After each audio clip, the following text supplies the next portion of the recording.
خبر شامل کرتے ہیں ہمارے نمائندہ خصوصی جلالپور جٹا حافظ محمد زبیر سے، جن کی رپورٹ کے مطابق سابق مشیر وزیر اعلیٰ پنجاب بلال بابر کھوکھر نے ایک پرہجوم پریس کانفرنس سے خطاب میں کہا کہ پولیس نے حقائق کے برعکس اور بے گناہ افراد پر مقدمہ درج کیا ہے۔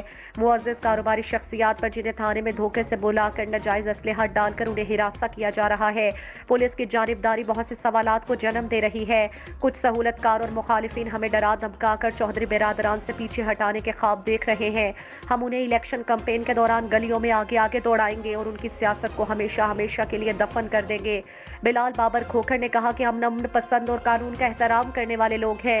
اگر ہمیں دیوار سے لگانے کی کوشش کی گئی تو پھر اپنا دفاع کرنے کا بھرپور حق رکھتے ہیں۔ ہم قانون کے دائرے میں رہتے ہوئے قابض گروہوں اور غنڈہ گرد عناصر کے خلاف جد و جہد کرتے رہیں گے۔ ان کا کہنا تھا کہ متنازع اراضی کے مکمل دستاویزی ثبوت ہمارے پاس موجود ہے اور ہم اس اراضی کے مالک ہیں۔